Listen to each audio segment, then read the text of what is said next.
Hello everyone, class 12-এর লজিকের সিলেবাসের অন্তর্গত যে চ্যাপ্টারটি রয়েছে অর্থাৎ সিম্বলিক লজিক বা সাংকেতিক যুক্তিবিজ্ঞান, সেই চ্যাপ্টার থেকে কিছু গুরুত্বপূর্ণ বিষয় ভিডিওর মাধ্যমে আজকে তুলে ধরার চেষ্টা করা হলো।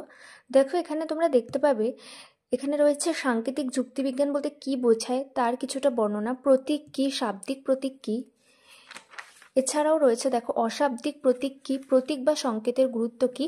এই বিষয়গুলো কিন্তু তোমাদেরকে খুব ভালোভাবে জানতে হবে সাংকেতিক যুক্তিবিজ্ঞান বা সিম্বলিক লজিক শেখার জন্য। কারণ আমরা আগে যে লজিক করে এসেছি সেটা ছিল অ্যারিস্টটলের ফর্মাল লজিক, ঠিক আছে। আর এখন আমরা শিখবো হচ্ছে সিম্বলিক লজিক বা সাংকেতিক যুক্তিবিজ্ঞান। তাই এই লজিক শিখতে হলে আমাদেরকে কিন্তু এখানকার যে টার্মগুলো আছে বা যে সাইনগুলো আছে সেগুলো সম্পর্কে আগে আমাদের জানতে হবে, সেগুলো কী জন্য ব্যবহৃত হয় বা সেগুলোর গুরুত্ব কী। আমি অল্প অল্প ভিডিওর মধ্যে দিয়ে তোমাদের এই সাংকেতিক যুক্তিবিজ্ঞান থেকে কিছু কিছু বিষয়গুলো তুলে ধরার চেষ্টা করব।